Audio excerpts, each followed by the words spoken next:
Hey everyone, Puddin here. Just wanted to make a quick video to show you what's going on with this sink, okay? Now obviously we have some grabbables, so we're just going to throw those out of the way for a second. There's a trigger here to turn on the water, and when the water's running, you've got these little droplets that are coming out and splashing in the water as the sink fills up. And then right here it hits the drain and stops filling. And when we turn it off, you can hear the water drain back out. I'm in the editable version, so the scripting runs a little sticky. In the published version, it's a lot smoother. But you can see it slowly starts to fill that sink.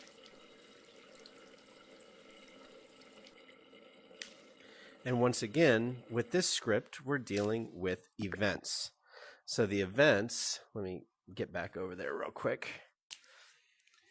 The events that are happening here is the trigger, of course, is doing everything for this sink and telling it what to do. It tracks a boolean to whether or not the water is on. It's got detection is being turned off on the handle, so you can't accidentally turn it on and off really fast.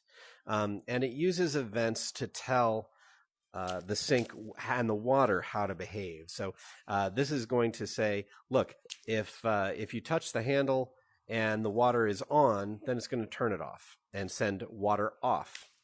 If water is already off, it's going to send water on. So when water on is received, okay, we're going to play a sound for the water. We're going to play the sound of the drain because they're both running at the same time. And then we're going to play a visual effect on what we call splash down. And splash down are these little bitty water droplets. Let me see if I can get them to play for you here.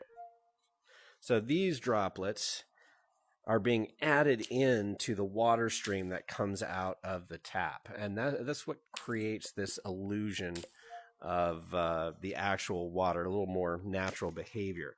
The water itself is actually a tiny little droplet that lives up in here, and the water is set to grow.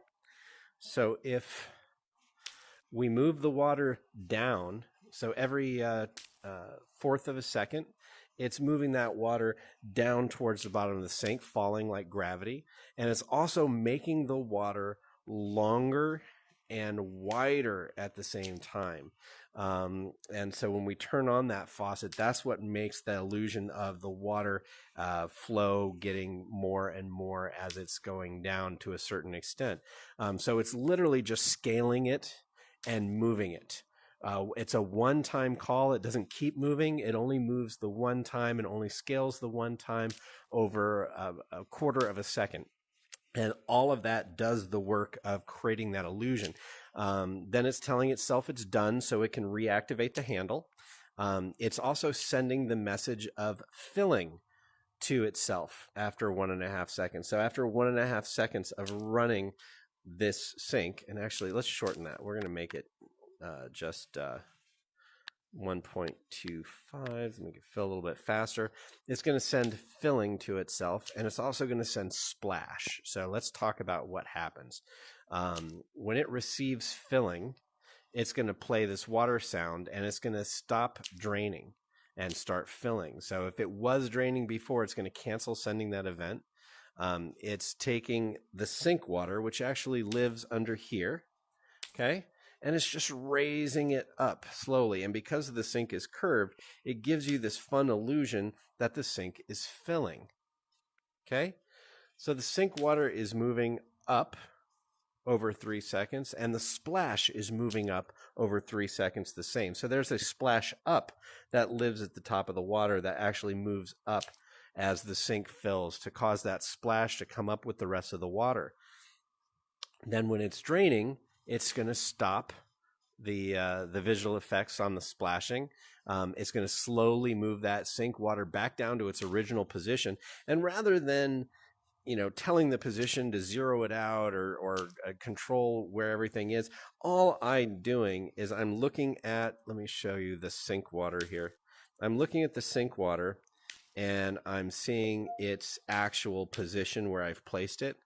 So I've copied these numbers back into the formula of where to move it back to. So it's just moving back to its original position. This is probably not the best way to do it when you're coding, because if I move things around, it is obviously these numbers are going to change and I'm going to have to go back in and fix it. But I'm not planning on moving anything around, and it works. We're also telling it to splash. And by using that as a separate event, we're keeping everything separated. That splash is coming up, the splash from the water coming down, the draining and the filling are all separate events that are all have their own timings. And when we put it all together, we end up with a sink that can fill.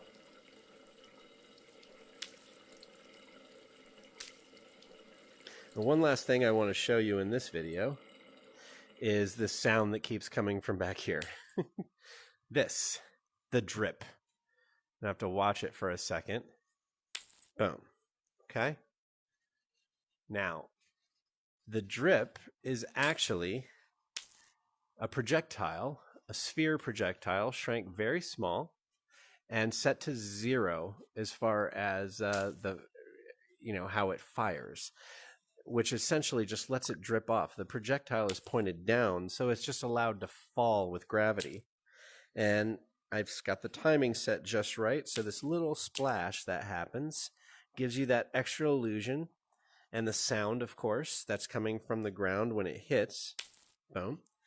And the most important thing I want to tell you about this drip is it uses a random number, uses a random time between 1/4 of a second and 8 seconds. Because when this is happening in the background, your brain is telling you that it's got to be real because it's random. If it was steady, it would ruin the illusion. All right, guys, that's all I have for you today. I just wanted to show you some fun stuff. I know there'll probably be a lot of questions. I'd love to answer them all. So feel free to hit me up, like my video, and if you need some help in scripting, don't be afraid to ask. Have a great day. Keep creating.